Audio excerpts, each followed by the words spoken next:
Robin, and this is HPL Cooks. Today we're going to look at Pioneer Woman Cooks Dinner Time by Ree Drummond. At first I was a little bit hesitant about picking up this cookbook because usually when I pick up a new cookbook, I'm looking for something to challenge my skills. But I was really pleasantly surprised when I opened this up. Ree has a great variety of both easy recipes and some more challenging ones that I'm really looking forward to trying. In addition, she has a really great pantry list that actually has things that are in my pantry. The other really amazing feature to me is that there's not just photos of the completed dish, but of each stage of cooking, so that if you're a new cook, you're able to take a look at the photos and see what it looks like as you are going along. Today, we're going to do a variation on pasta with vodka sauce from page 186 of the cookbook called Chicken Murphy. In addition, we're going to do Panzanella from page 46 of the book. That's better known as a bread salad. So we're going to begin, as always, with our mise en place, which is French for everything in its place. And essentially, we're just going to do inventory to make sure that we have everything we need.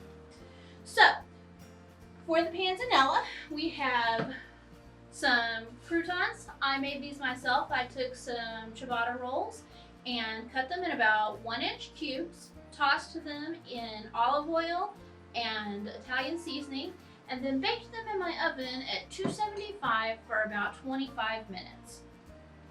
I also have tomatoes. I took about 3 containers of heirloom tomatoes and cut them in half. I have cucumbers, which I cored and cut in half and then chopped into discs. Some thinly sliced red onion. And for the dressing, I have some olive oil, about a quarter of a cup, and a tablespoon of red wine vinegar. I also have salt and pepper to taste. I also have about 10 leaves of basil here. The recipe calls for 24, but I had trouble getting my hands on fresh basil this weekend, so I worked with what I had on my existing plant. I also have a jar here for mixing up the dressing. For our Chicken Murphy, we have, of course, chicken. I took about 3 or 4 chicken breasts, sliced them in half, and pounded them thin.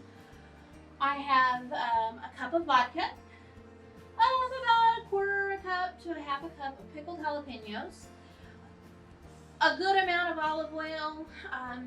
The amount you need will vary depending on the pan. I think the recipe calls for about a half a cup.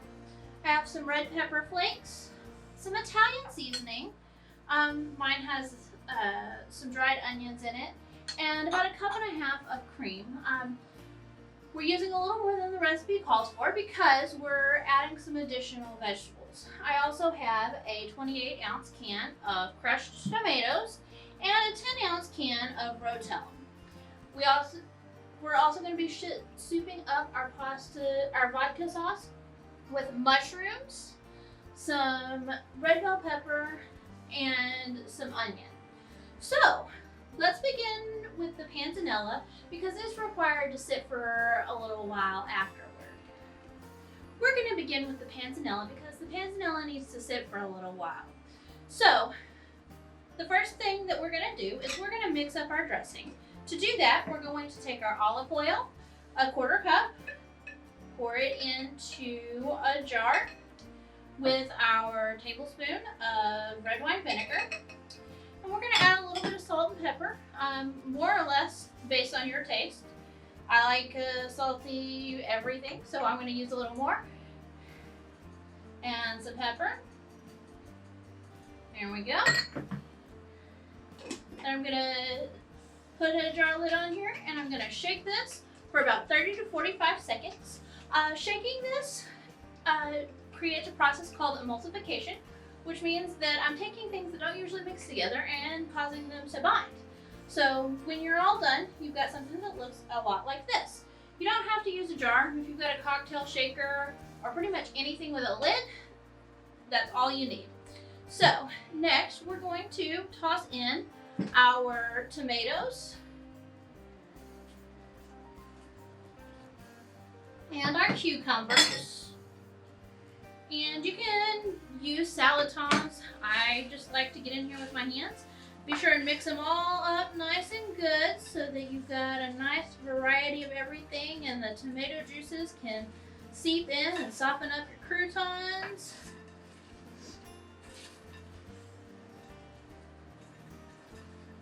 Alright.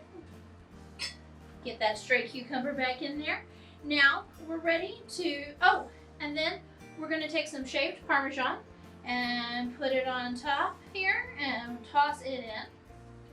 We're going to save the rest of that Parmesan to garnish our chicken Murphy here in a minute.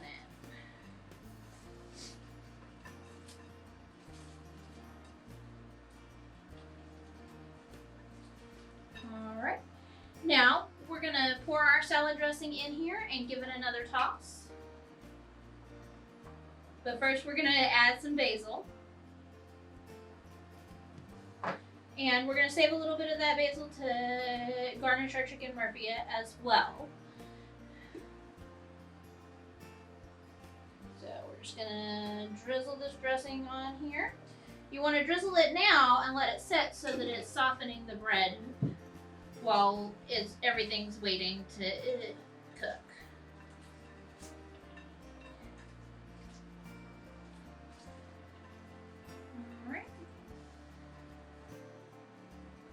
And there we go. We have a beautiful bread salad with tomatoes and onions and cucumber. And actually, I forgot to add the onions. So we're just gonna put the onion on top. I thinly sliced these. You can use your regular chef knife or a food processor to do that.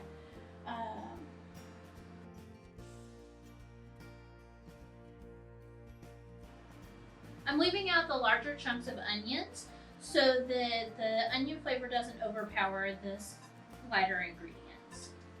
And we're just going to give it one more toss.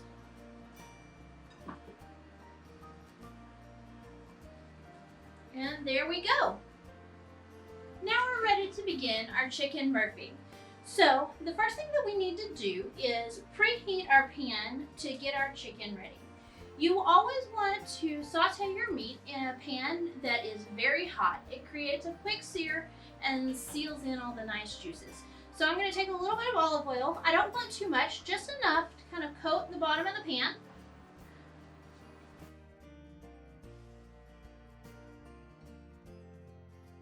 And then we're just going to let that oil heat up a bit. I've also already started the water for my pasta. The most important thing to know about cooking pasta is that you want to make sure that your water is salty like the sea. This is your opportunity to infuse flavor. So I've got here my handy dandy pasta container. We're gonna put in about 2 handfuls of pasta. That'll make a decent meal for the amount of chicken that we have. And we're just going to let that cook while we're doing the rest of the meal. I have my handy dandy pasta fork here to help us get the pasta moving. And let me move this so you can see. Notice I did not break the pasta in half. Leave it whole so that you've got a whole spaghetti.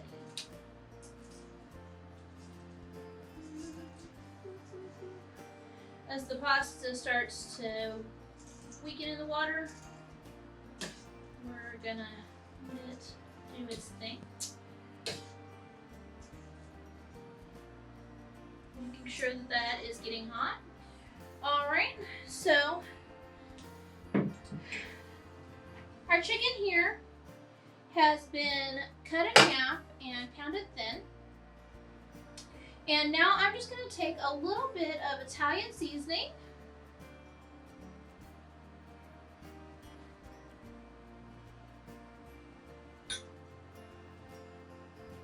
Some salt.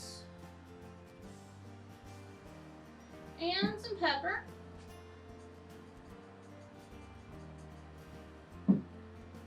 And season the chicken.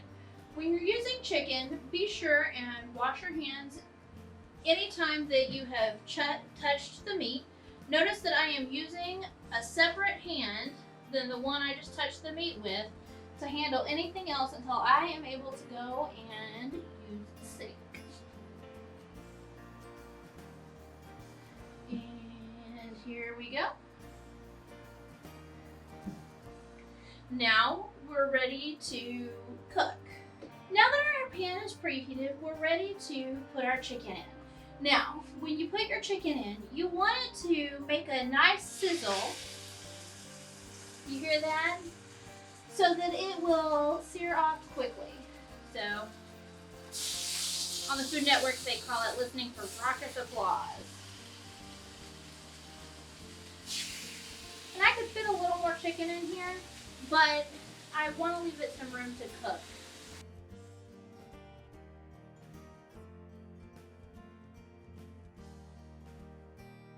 In the meantime, keep stirring your pasta. Make sure that it doesn't stick together or stick on the bottom of the pan.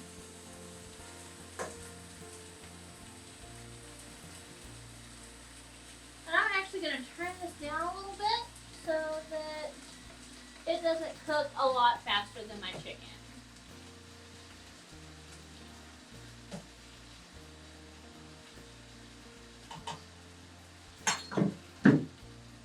So you want to leave the chicken alone for at least 2 to 3 minutes.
The pasta is still too chewy.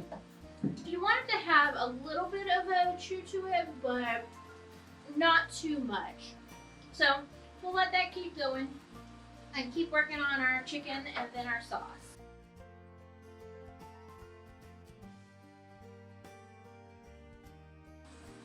We're about ready to see if our chicken is browning yet, so we're just going to flip it over, and it is still not quite brown enough yet. So we're just going to flip it back over and let it sit there and keep cooking. I'm also going to turn up the heat to kind of speed this process up a little bit. See if how the others look. Ooh, this one's nice and toasty. So you can see that it's got the nice brown crust here. That means that it's probably in a part of the pan that's heating up a little better than the other parts of the pan. So we'll set that there. See how you're looking? You're looking nice and toasty as well. So what we'll do is we'll move this piece right here towards the middle of the pan and see if we can't get some heat on the bottom side of that.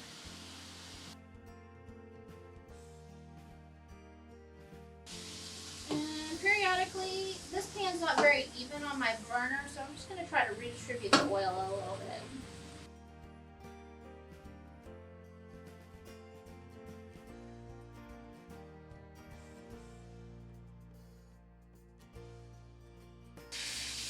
We finally got a little bit of brown on that center chicken fillet. So let's talk a minute about chicken and food safety. I mentioned earlier that anytime you handle chicken, you need to be sure and wash your hands before you touch anything else. That's because chicken carries salmonella, and it can be a nasty case of food poisoning. In the elderly and the young, it can even lead to death. So you want to be careful. The only way to tell if chicken is ready is to use a meat thermometer to be 100% certain. You can usually tell. You can usually tell by cutting open the chicken and seeing if it's white inside, but that can also lead you to making the mistake of overcooking it. So when your meat reaches 165 degrees, that means it's done.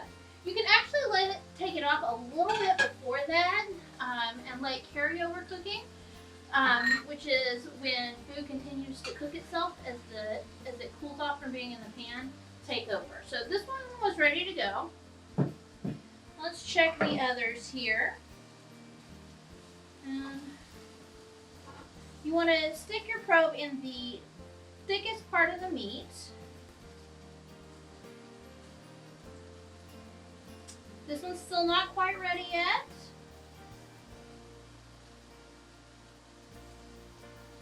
And this one's still not quite ready yet. So we're just going to shift these over more towards the center of the pan. And just let them cook for another few minutes.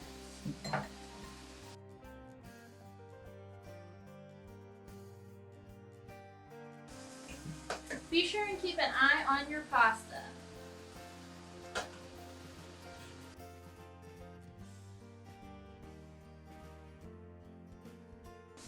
So this is just about ready, so I'm going to go ahead and turn it off so that it doesn't overcook while I'm waiting for my pasta and sauce to be done.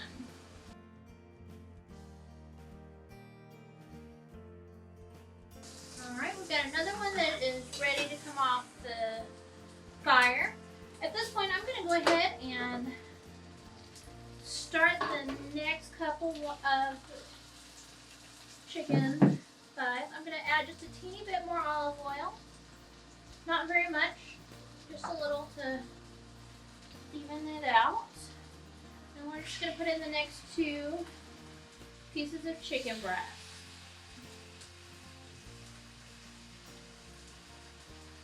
Alright. And while those are searing, I'm going to go wash my hands.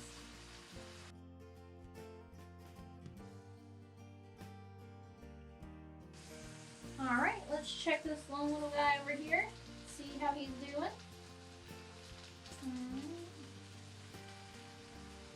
And he is ready to go.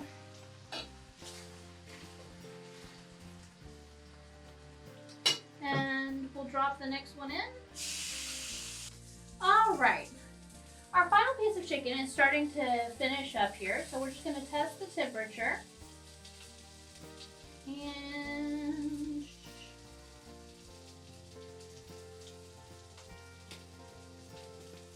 we're getting closer, but we're not quite there yet, so we're just going to hang tight for just another moment or more. In the meantime, let's talk a little bit about what our next steps are going to be. We're going to begin to prepare the sauce. So the first thing that we'll do is we'll deglaze this pan, and what deglazing is scraping all the nice tasty brown bits off the bottom to incorporate the meaty flavors that you've been sauteing into the sauce. And we're going to use a little bit of Rotel to do that, or Rotel juice to do that. And then we'll saute the vegetables and then put in the tomatoes and the cream and get everything going. So just be patient with the chicken here and we'll get ready to go here in just a moment.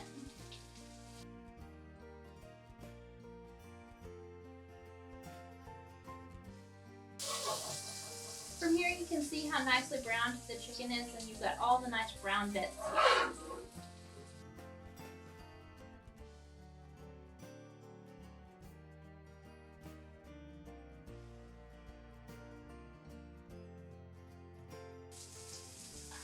Alrighty, this last piece of chicken is finally ready to come out of the pan, and we're ready to begin the process of making the sauce.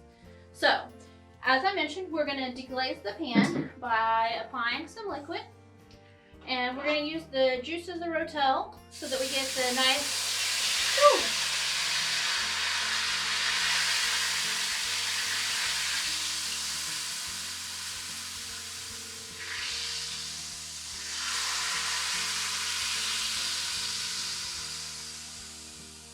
and you can see we've got kind of a little sludgy type thing, and it sounds gross, but You can see that we're getting all the meaty bits off the bottom.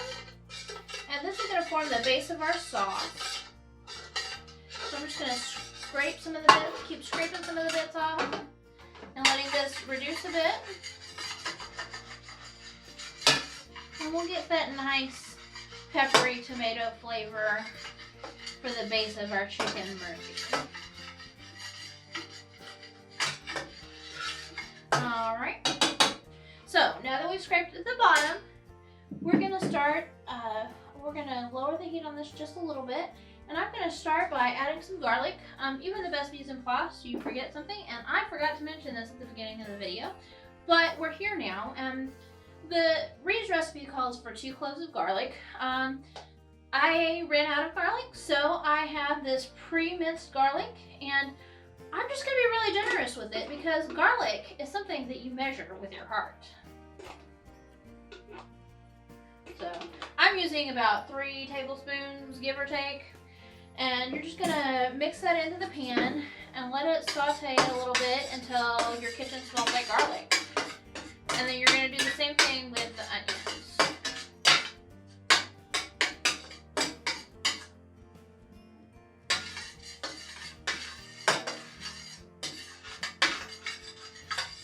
And as you're going, you're gonna keep scraping the pan. You can see this is what it looks like right now after you've gotten all the bits off the bottom with the help of the juice from the rotel.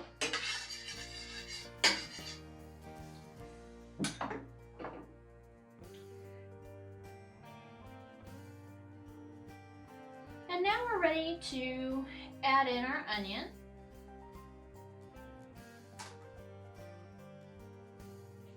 We're just going to let that keep.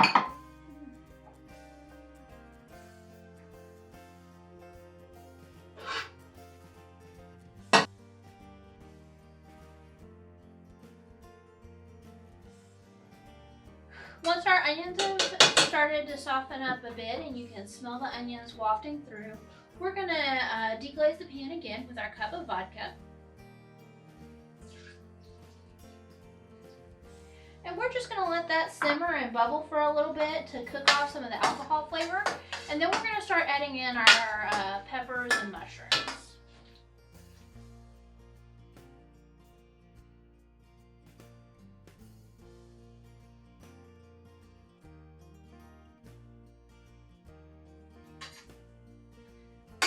Alright, now that we've let this simmer and boil off some of the vodka for a little bit, we're going to start adding our peppers. So I've got my pickled jalapeno peppers here.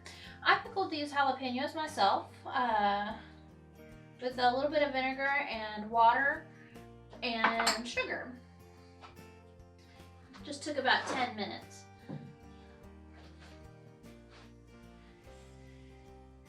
And then I'm going to add a handful of orange bell pepper. And maybe just another little tinge here. At this point, we're kind of off recipe, and I'm making a little bit of art. So add as much or as little of the pepper, the onion, and mushrooms as you like.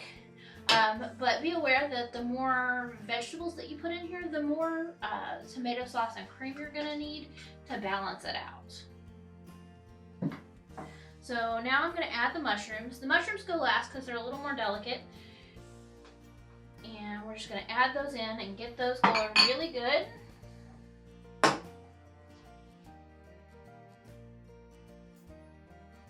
And while we're letting those saute and simmer a little bit, I'm just going to clean up a little.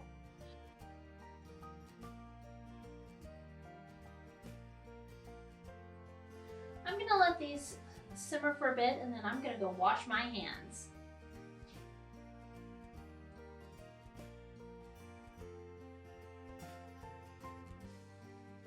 At this point, we're just waiting for the mushrooms to soften up a little bit before we add the tomatoes.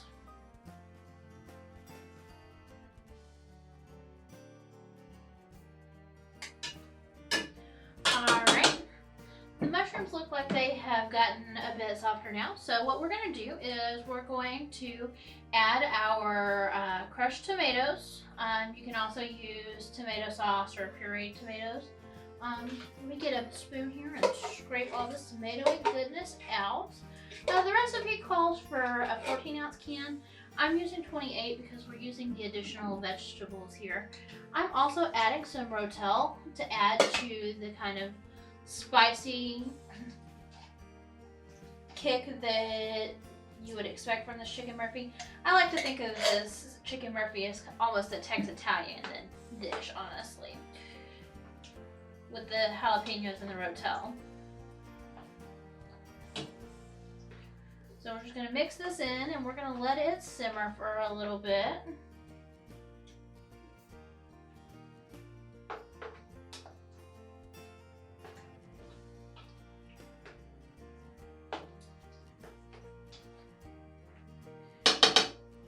And now we're going to add a little bit of crushed red pepper. Just a pinch. If you like it spicy, add some more. If you don't like it spicy, add less, or not at all. Remember, seasoning is more of an art form than a science, and so you've got to do what works for your palate. And then we're going to add some salt and pepper here. And we're going to mix it in really good.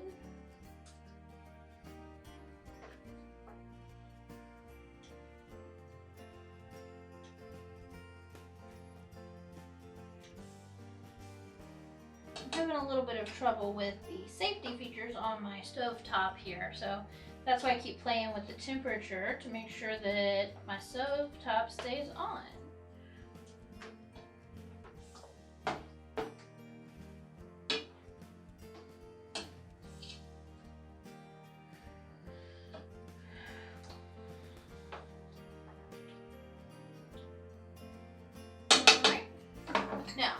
The most important rule for cooking is to taste everything and taste it repeatedly. So now that we've got our base going, I'm going to get a little taste here to check the seasoning levels, and that's really good.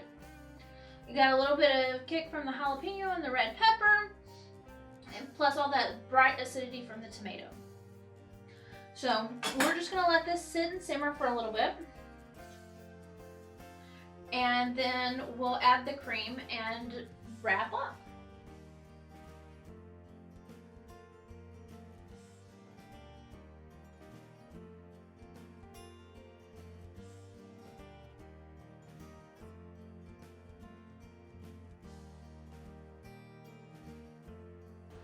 Now that we've got our technical difficulty solved, our sauce is simmering away. So we're just gonna let it keep simmering for another minute or two, and then we'll add the cream.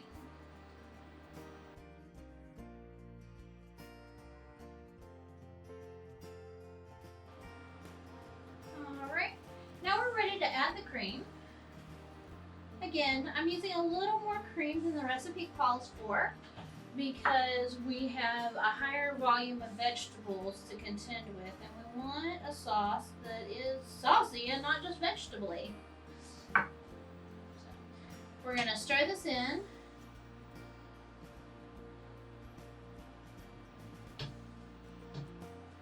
And you'll see that the sauce turns from a nice bright red to a nice soft pinkish color that is typical of your vodka sauces.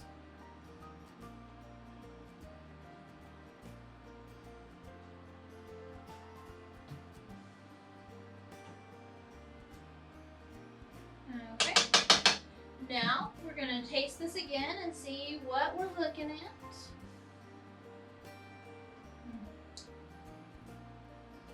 Yes, that is a very nice rich flavor with just a hint of kick to it. And you've got the cream that's really adding a nice depth here as well. So we're just going to let this simmer for a few minutes, or for another minute or two, And while we're doing that, we're going to talk a little bit about sauce troubleshooting. So this sauce is at the right thickness for us, but if I found that it was too thick, I could add some additional cream or water or another liquid to thin it up. And if I found that it was too thin, I would just let it cook longer until the water evaporated and the sauce reduced to make it the thickness that I wanted it to be.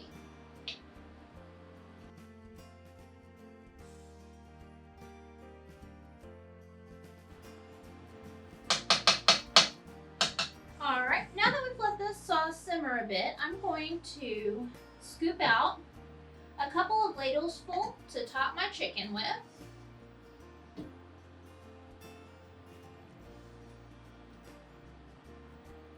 And then we are going to perform what experts call the marriage of the pasta. So I'm going to just take my pasta straight out of the water and drop it directly into the sauce, and then toss it so that every bit of noodle gets covered in sauce.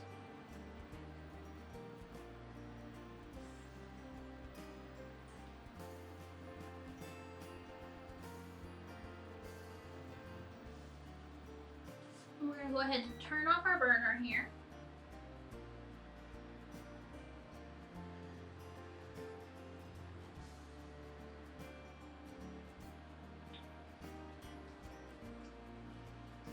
And then we're just going to use our pasta fork and toss in the noodles. You want to be sure and drain as much water as you can off the noodles so that you don't get a lot of excess liquid in your sauce.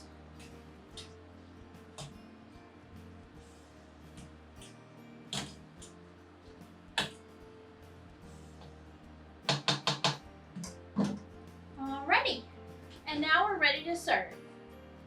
Alright, now that our meal is ready, we're ready to put together a beautiful plate. So we're going to start with some of this panzanella that's been sitting and resting while we were cooking our dinner.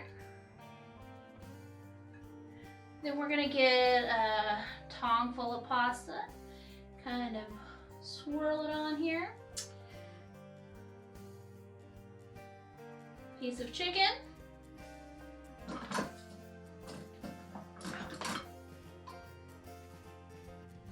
Add a little bit of vodka sauce on top. Then sprinkle some of our Parmesan on the top as well. And a little bit of basil. And voila!